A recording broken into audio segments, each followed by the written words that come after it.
প্ৰথমতে আমাৰ দলীয় সভাপতি প্ৰমোদ বড়ো ডাঙৰীয়াক মই হৃদয়ৰ পৰা ধন্যবাদ জ্ঞাপন কৰিছোঁ।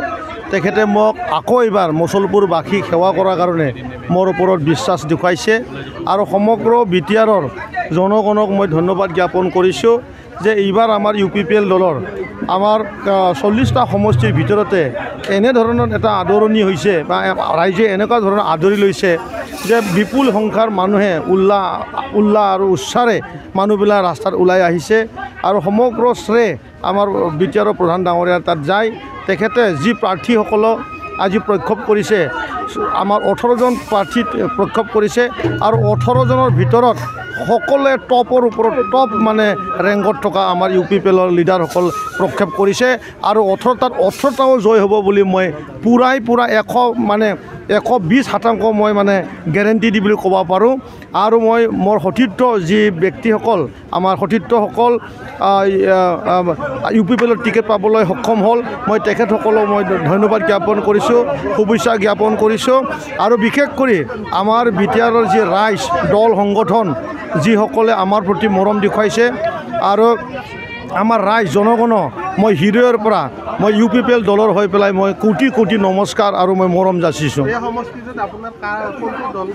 মোৰ লগত ইয়াতে মই কৈছোঁ আগৰ পৰাই ইয়াত BJP হ'লেও মই, ইয়াত BPF হ'লেও মই, আমাৰ মুছলপুৰ সমষ্টিৰ কোনো নাই। ইয়াৰ এটাই ৰাইজ আছে, সেইটো হ'ল UPPLৰ লগত আছে, ৰাকেশৰ লগত আছে।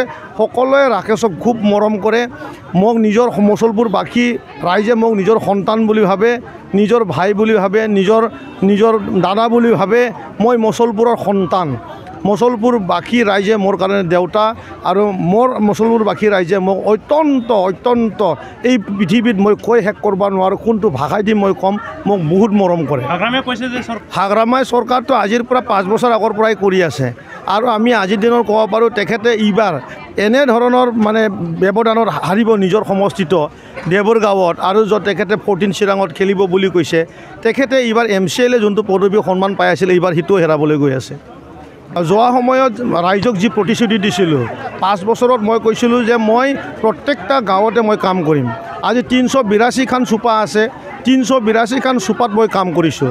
বিশেষ কৰি নামঘৰত মই কাম কৰিছোঁ, বাথৌ থানচালিত মই কাম কৰিছোঁ আৰু ৰাস্তা ঘাটত মই কাম কৰিছোঁ। ক'ৰবাত যদি দলং কৰিব লগা হ'লে মই কেতিয়াও চৰকাৰে আঁচনি চোৱা নাই।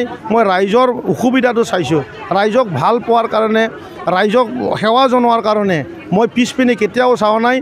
এই 5 বছৰ কালত মই পুৰা ৰাইজৰ লগত থাকি কাম কৰিছোঁ আৰু ৰাইজে এইকাৰণে মোক বহুত মৰম কৰে। মোক পৰিকল্পনা আমি এইটোৱে যে আমাৰ অহা যে বিধানসভা হ'ব সেই বিধানসভাত আমি 15টা সমষ্টি আমি জিকাৰ উদ্দেশ্য লৈ পেলাই আমি সকলো দল সংগঠনক আমি এক কৰি পেলাই আমি আগবাঢ়ি আছোঁ। সেইটোৱে আমাৰ সংকল্প।